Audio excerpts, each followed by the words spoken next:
एक बार फिर से आप सभी का स्वागत है मेरे YouTube चैनल में। दोस्तों, जैसे कि आप देख रहे हैं ऊपर लिखा हुआ है राष्ट्रीय प्रतीक और चिन्ह।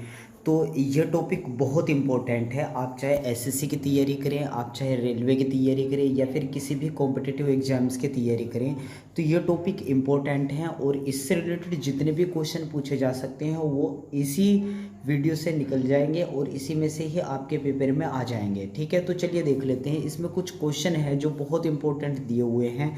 जैसे भारत का राष्ट्रीय ध्वज कौन सा है? तिरंगा है। और इसकी लंबाई और चौड़ाई का अनुपात ध्यान रखना है 3:2। लेकिन अभी बीएड यूपी बीएड का एक एग्ज़ाम हुआ है तो उसमें चौड़ाई और लंबाई का अनुपात पूछा गया था, तो आंसर कितना था? 2:3। ठीक है, तो तिरंगे का जो अनुपात है लंबाई और चौड़ाई का वो कितना है? 3:2। ये आप ध्यान रखेंगे।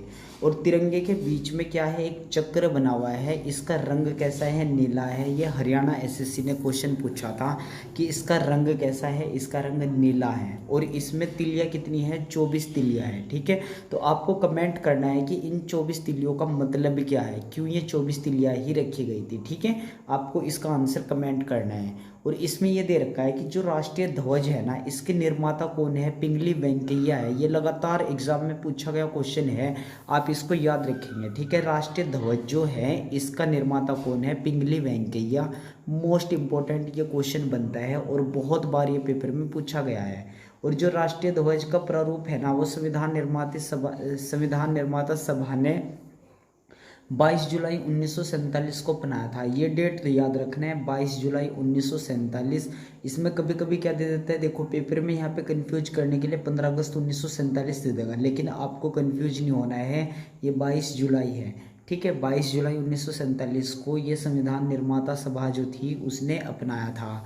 और इसमें एक और ध्यान रखना है, जो लोगों को फहराने की इसे इजाज़त दी गई थी, तो ये कब दी गई थी? 26 जनवरी 2002 को इसे फहराने की, झंडे को फहराने की इजाज़त दे दी गई थी। इसमें एक चीज़ मोस्ट इम्पोर्टेंट है, जो भारत का झंडा गीत है जिसे क्या कहते हैं? विजय विश्व तिरंगा प्यारा। ये क्वेश्चन लगातार एग्जाम में पूछा गया है। इसके जो रचनाकार हैं, किसने लिखा है? श्यामलाल गुप्ता पार्षद ने ये लिखा है। कौन सा झंडा गीत? विजय विश्व तिरंगा प्यारा, झंडा ऊंचा रहे हमारा। तो ये जो लिखा है श्यामलाल गुप्ता पार्षद ने लिखा है। ठीक है, इस क्वेश्चन को आप ध्यान रखेंगे।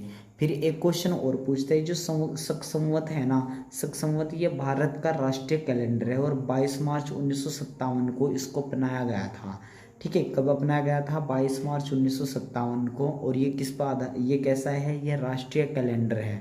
ठीक है, और राष्ट्रीय कैलेंडर का प्रथम माह कौन सा है? चैत्र। और जो लास्ट मंथ है वो कौन सा है? फाल्गुन है। ये ध्यान रखेंगे, जो प्रथम है चैत्र है, दूसरा है फाल्गुन। मोस्ट इंपॉर्टेंट क्वेश्चन है। तो हिंदी का जो पहला महीना है वो चैत्र होता है और अंतिम महीना कौन सा होता है? फाल्गुन होता है। ठीक है, जिसे फागन बोलते हैं। इसके बाद ये है, जो राष्ट्रीय चिन्ह है भारत का वो कौन सा है? अशोक चक्र है। और सारनाथ स्थित अशोक स्तंभ से में ये अंकित है। मोस्ट इंपॉर्टेंट क्वेश्चन है अशोक चक्र। ठीक है, ये अशोक वही है जो अपने 99 भाइयों का वध करके गद्दी पे बैठा था। ठीक है, इसके बाद ये क्वेश्चन ध्यान रखेंगे कि भारत सरकार ने राष्ट्रीय चिन्ह को कब अपनाया था? 26 जनवरी 1950 को ये अपनाया गया था। ठीक है, और जो राष्ट्रीय चिन्ह है सत्यमेव जयते, ये मुंडकोपनिषद से लिया गया है। ठीक है, कहाँ से? मुंडकोपनिषद, उपनिषद से लिया गया है, मुंडकोपनिषद से। और क्या? सत्यमेव जयते। सत्यमेव जयते मतलब सत्य की हमेशा विजय होती है। ठीक है, और इसके बाद ये आप देख सकते हैं सभी क्वेश्चन एग्जाम में मोस्ट इंपॉर्टेंट है, लगातार पूछे जाते हैं। जो राष्ट्रीय चिन्ह है इसका जो मूल स्तंभ है वो 4 सिंह है। रविंद्रनाथ टैगोर ने जनगण मन की रचना करी है और इसे 24 जनवरी 1950 को स्वीकार किया गया है। ठीक है, राष्ट्रगान के रूप में। राष्ट्रगान के रूप में कब स्वीकार किया गया है? 24 जनवरी 1950 को। और राष्ट्रगान जो है ना, ये 27 दिसंबर 1911 को कांग्रेस के कलकत्ता अधिवेशन में गाया गया था। और इसके जो अध्यक्ष थे कलकत्ता अधिवेशन के, पंडित बिशन नारायण दत्त थे। ये तीनों क्वेश्चन आप ध्यान रखेंगे, मोस्ट इंपॉर्टेंट है। क्या? 27 दिसंबर 1911 कलकत्ता अधिवेशन, अध्यक्ष बिशन नारायण दत्त। ठीक है, ये सभी इंपॉर्टेंट क्वेश्चन आपने इसमें देख लिए हैं। और इसके बाद आप देखेंगे इसमें ये जो राष्ट्रगान है राष्ट्रगान है रविंद्रनाथ टैगोर ने सन 1912 में, ठीक है, तत्वबोधिनी पत्रिका में भारत भाग्य विधाता शीर्षक से प्रकाशित किया था, ठीक है। मोस्ट इम्पोर्टेंट है क्या, जनवरी 1912 में रविंद्रनाथ टैगोर ने क्या तत्वबोधिनी पत्रिका में और भारत भाग्य विधाता शीर्षक से प्रकाशित ये किया गया था, ठीक है। और 1919 में मॉर्निंग सॉन्ग ऑफ इंडिया के नाम से अंग्रेजी अनुवाद किया था, किसने किया था, रविंद्रनाथ टैगोर ने, मॉर्निंग सॉन्ग ऑफ इंडिया। और इस गाने में कितने लगते हैं, 52 सेकंड का समय इसमें लगता है, ठीक है। कितने सेकंड का, 52 सेकंड का समय लगता है। और जो फिर आप ध्यान रखेंगे, बंगला साहित्यकार हैं एक बंकिम चंद्र चटर्जी, इन्होंने वंदे मातरम लिखा है और ये 24 जनवरी 1950 को राष्ट्रगीत के रूप में स्वीकार किया गया है। कब, 24 जनवरी 1950 को ये राष्ट्रीय गीत के रूप में स्वीकार किया गया है। और राष्ट्रगीत का जो प्रथम प्रकाशन था 1882 में बंकिम चंद्र चटर्जी के उपन्यास आनंद मठ में किया गया था। मैं थोड़ा सा इससे एक्सप्लेन करता हूँ। देखो, जो राष्ट्रीय गीत है ये 1882 में बंकिम चंद्र चटर्जी के उपन्यास आनंद मठ में लिया गया है, यानी उससे ये लिया गया है। और राष्ट्रीय गीत जो गाया गया था ये 1896 में कोलकाता अधिवेशन में गाया गया था और इसके जो अध्यक्ष थे रहमतुल्लाह सियानी थे, ठीक है। कांग्रेस का जो कलकत्ता अधिवेशन था उसमें यह गाया गया था और इसके जो अध्यक्ष थे रहमतुल्लाह सियानी थे, ठीक है।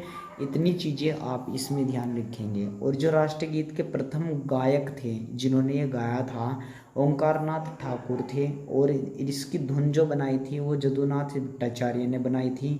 और राष्ट्रीय गीत का अंग्रेजी अनुवाद जो किया है अरविंद घोष ने किया है और उर्दू अनुवाद इसका किया है आरिफ मोहम्मद खान ने। ये तीनों चारों क्वेश्चन इम्पोर्टेंट हैं आपके। और राष्ट्रीय गीत को गाने में जो समय लगता है वो 65 सेकंड का लगता है। और इसमें ध्यान रखना है ये इम्पोर्टेंट चीज़ें, जो संसद का अधिवेशन प्रारंभ होता है वो जनगण मन से शुरू होगा और जो समापन होता है वो वंदे मातरम से समापन होता है। पुष्प की बात करें तो भारत का जो राष्ट्रीय पुष्प है, ये 2-3 क्वेश्चन हो रहे हैं। राष्ट्रीय पुष्प कौन सा है, कमल है। कमल का जो नाम है वो क्या है, नेलम्बो न्यूसिफेरा, ये ध्यान रखेंगे। मोर का पूछ सकता है, पाओ क्रिस्टेसस होता है वैज्ञानिक नाम। बाघ है पशु और ये पैंथरा टाइग्रेस हो जाएगा। राष्ट्रीय फल क्या है, ये आम है मैग्निफेरा इंडिका। बरगद है फाइकस पेंथालोसिस, ये राष्ट्रीय वृक्ष है। और जलीय जीव की अगर बात करें तो डॉल्फिन जलीय जीव है, ठीक है। तो दोस्तों ये इम्पोर्टेंट वीडियो है आपके लिए।